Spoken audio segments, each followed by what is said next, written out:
بسم اللہ الرحمن الرحیم۔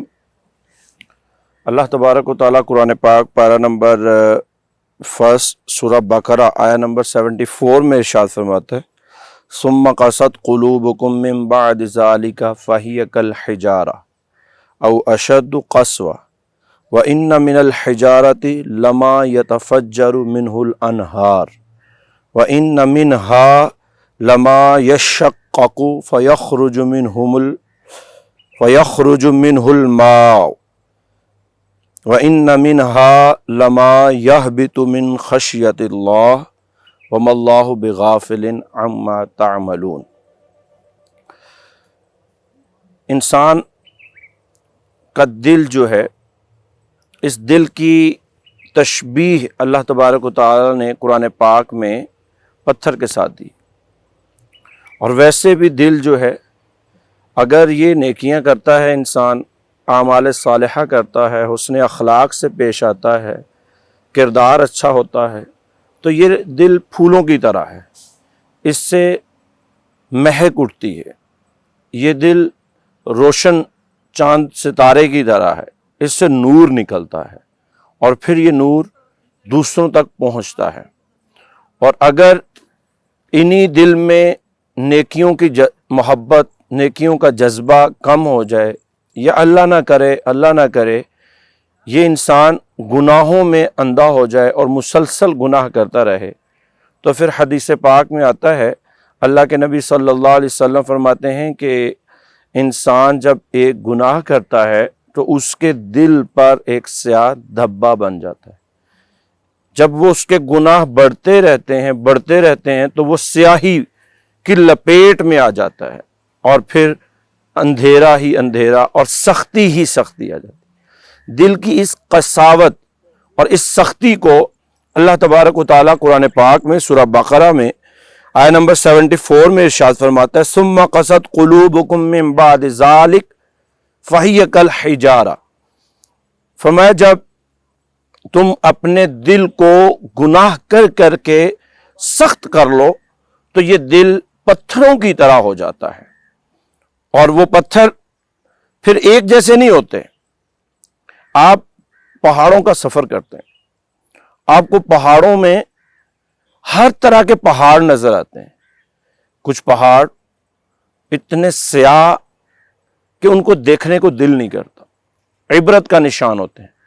کچھ پہاڑ اپنے سخت پن کی وجہ سے، اپنی وائٹنس سے، اپنی سختی، اپنی طاقت شو کر رہے ہوتے ہیں۔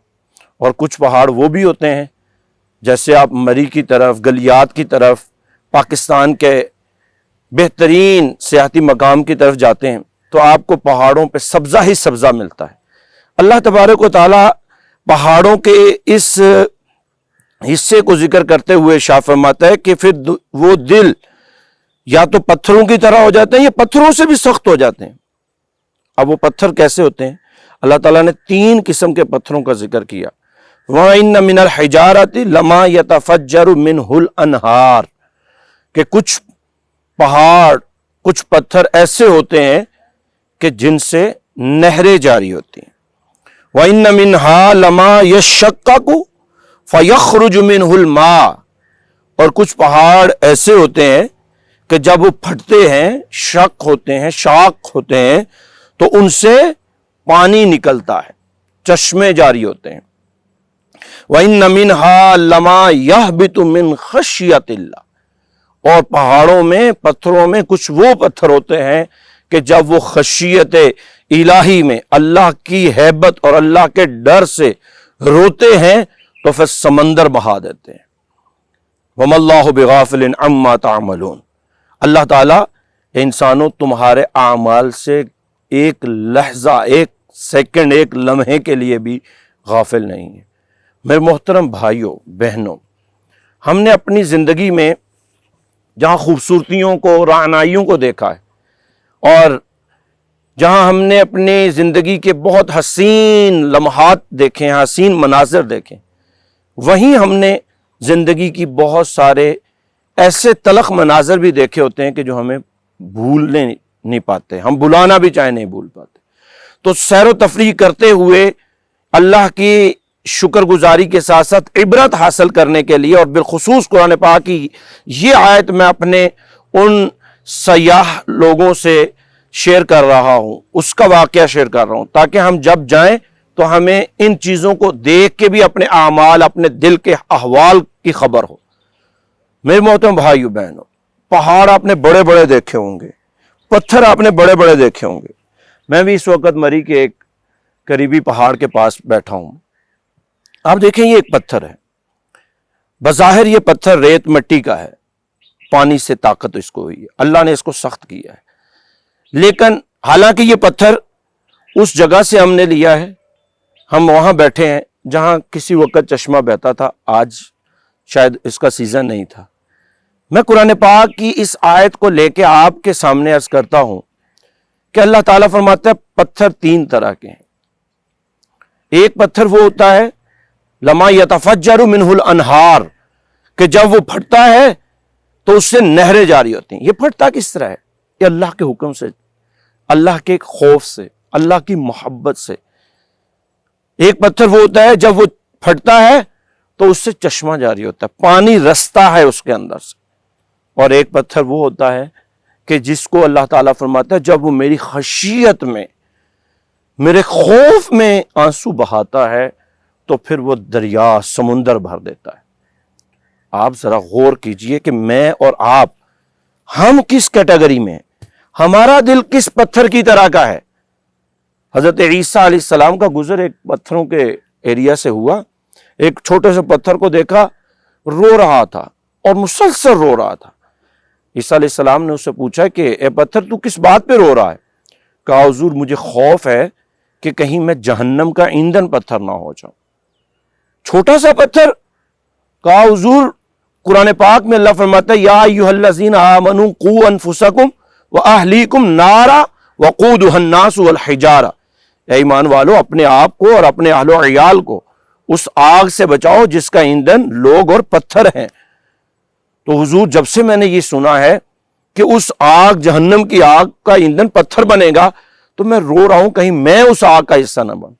عیسیٰ علیہ السلام نے اللہ کے حضور دعا کی کہ پروردگار میری دعا سے تو اس پتھر کو جہنم کا پتھر بنانے سے بچا لے۔ آپ چلے گئے، کچھ عرصے کے بعد آپ وہاں سے دوبارہ آئے اور اسی پتھر کو دیکھا وہ دوبارہ رو رہا ہے۔ آپ نے پوچھا کہ اے پتھر اب تو کیوں رو رہا ہے؟ کہا حضور اس وقت میرا خوف کا رونا تھا اور اب میرا شکرانہ کا رونا ہے کہ الحمدللہ میں عیسیٰ علیہ السلام کی دعا سے اب جہنم سے آزاد ہو چکا ہوں۔ تو میرے محترم بھائیو بہنوں، میں آپ سب اپنے دل کی سختی کو دیکھیں کہ میں کس کیٹیگری میں ہوں۔ کیا میں سیاہ دل اور سیاہ تاریکی ہی میں زندگی گزار کے جاؤں گا، یا کہیں میں اس پتھر کی طرح بھی ہو سکتا ہوں جس کے بہنے سے چشمے پھوٹتے ہیں، جس کے رونے سے دریا بہتے ہیں؟ کیا میری ان آنکھوں سے جب یہ میری آنکھیں میرے دل کے ساتھ ملیں اور محبت الہی اور خشیت الہی کے مابین ہو کر کبھی یہ خوف خدا میں روئے اور کبھی یہ محبت الہی میں اشک بہائے، اے کاش کہ ہم بھی اللہ کے حضور اپنے دل کو پاکیزہ کرنے والوں میں، اجلا کرنے والوں میں بن جائیں۔ اللہ تعالیٰ ہماری زندگیوں کو، ہمارے دلوں کی قساوت کی بجائے ان کو نرمی، ان کو محبت، ان کو خوف خدا والی حصے میں لے کے جائے۔ اور میرے محترم بھائیو بہنوں، جیسے میں آج یہاں ایک تفریح کے لیے آئے تھے اور کچھ علماء کرام ہمارے ساتھ ہیں، اور ہر موقع پہ ہم نے ایک دوسرے سے رہنمائی لی اور خوف اللہ تعالیٰ کے خوف کو اپنے پیش نظر رکھنے کی کوشش کی، اور اللہ کی قدرتی مناظر کو دیکھ کے تسبیح، سبحان اللہ، ماشاء اللہ، الحمدللہ، اللہ کی کتنی قدرت ہے، اللہ کی کتنی شان ہے۔ تو جب بھی آپ کہیں اس طرح کے مقام پہ پہنچیں تو اپنی زندگی کو اس لمحے تفریح کہہ کے کہیں اپنے رب سے ہمیں دور نہیں کر لینا چاہیے۔ اللہ تبارک و تعالی ہمارے ظاہر کو ہمارے باطن کے ساتھ میچ کرے، اور جس طرح ہم ظاہر کے اجلے اور رنگین اور حسین ہیں، اسی طرح اللہ ہمارے باطن کو حسین و جمیل اور رنگین بنا دے۔ وما علی الا البلاغ المبین۔